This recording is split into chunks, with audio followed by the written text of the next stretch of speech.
Can you give a little bit of background about Richard Ramirez, the Night Stalker? How many people was he alleged to kill? What was it all about? We allege 14 the serial killer started what we call the modern series March 17, 1985, killed 14 people. He was arrested August 31st, 1985. We know he's good for 2 up in San Francisco. And there was an attempted murder down in Orange County. During the course of the trial, we dismissed one in the interest of justice, and that was Patty Elaine Higgins, because that was the only case that stood on its own. We could link the rest of the cases through evidence, through either ballistics, footprint, or physical identification. Patty Elaine Higgins had none of it, and that was the only case. We know he was good for it, but it didn't link to anything else. So the defense made a motion. They wanted to sever that case, and the judge was going to grant it. He told the DA, "I'm going to grant it. We'll make a decision tomorrow, but I'm leaning towards granting their wish." Them thinking, okay, we'll do this one, and if they can beat us on this one, then we'll do the rest of them. But the judge warned them, if in fact I deny it for tomorrow, then you got to be ready to proceed on the remaining 13, on the remaining cases. And they said, "Yes, sir." He says, "I'm not kidding. You better be ready." He said, "Okay." They came into court the next day and they made the motion. And the judge says, "Well, people, do you have anything to say? Because the court's getting ready to grant their motion." He says, "Yeah, the people make a motion. People make a motion. We dismiss that one case in the interest of justice. And we're ready to proceed on the remaining 13.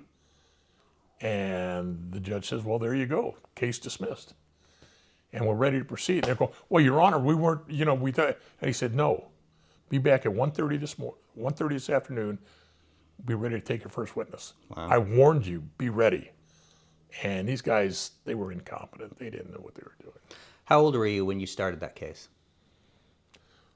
Oh, 35. Okay, so you're a co-lead on that case. Are you relatively young in terms of, is that one of your first cases, or you have experience at that point? Well, you get cases from the day you get there. Right. I had no high profile, no serial cases like that. Right. But contrary to popular belief, Frank didn't work with me on the case from beginning to end. Frank and I, the first case we hooked up on was June of 28th, Patty Elaine Higgins. He was my acting lieutenant during part of that time, but he wasn't my partner. So the reason I ask is there was a little bit of stuff. So first of all, Ramirez, and I didn't know this until I watched this interview, there was some stuff about him abducting kids and abusing them. Yes. And you kind of put that together, and I think it's fair to say that other people didn't necessarily go along with your theory. Is that fair to say? That's mildly stated. You can edit any of this shit you want out. I'm not going to edit anything. I was being called a young punk Mexican motherfucker because I was just trying to build a name for myself. Okay. They didn't believe it. I owe everything about those kids in the case to a doctor, retired, Dr. Robert Morneau, retired FBI agent, who I took 2 semesters of advanced criminal investigation pertaining to sex crimes from him out of Cal State, LA. Best instructor I've ever had. Required more work than any instructor I've ever had. I learned from him not only the sex part of it, but how to teach. He made me a better instructor because he used humor as a vehicle to get his point across. And so I learned that when you make people laugh or smile, they pay attention to you more than if you're dull and boring. And so I learned from him, and that's how I could see some of these cases. The kids, they were given the same physical descriptions. There was a shoe print that came about. That shoe print, how important was it? On January 9, 1985, 1,356 pair of Model 440 Avias arrived from Taiwan for distribution throughout the U.S., of which 6 pair ended up in the state of California, 1 pair ended up in L.A. So you got a footprint, you have physical descriptions. They had stained gap teeth, disheveled hair, pungent odor, black members only clothing.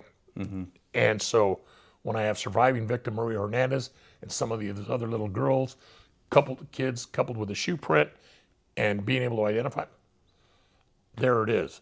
We had a meeting, I believe it was held around April the 10th in Monterey Park, where investigators from Monterey Park, LAPD, Montebello, and some child abuse investigators from my department were there to talk about the child abuse cases. I heard about it, so I went down there. There was a member of the FBI agent, FBI there, Agent Greenwich, and everybody gave their cases, and I was the last one. And I said, I think they're all tied to these murders. And so they all said, oh, very interesting. That's a good theory. We'll bear that in mind. So you give him all your paperwork.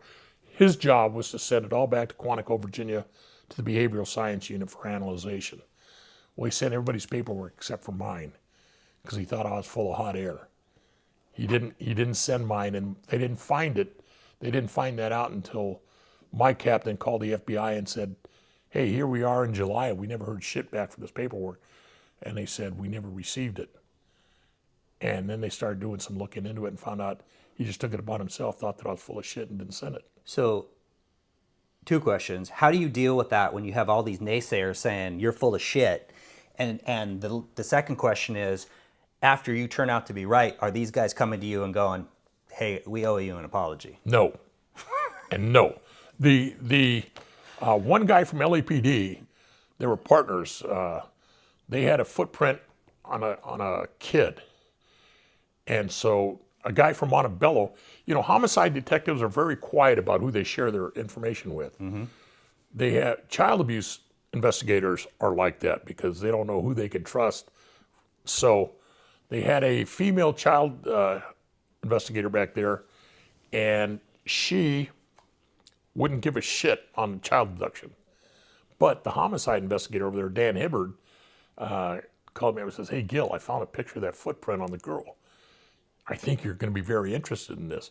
So I went down there, I saw it, and they had a scale in there, a 12-inch ruler. And so I called up my lieutenant. I said, hey, I found some evidence that finally links these things. And he says, Gil, I got LAPD in here talking to the guys right now. Because we had that shoe print at the Double Zazar murder in Whittier. And he says, theirs is a size 10. I said, they are full of shit. I said, put him on the phone. He put him on the phone. I said, hey, I'm looking at your footprint taken by your photographer, a 1-to-1 with a rule.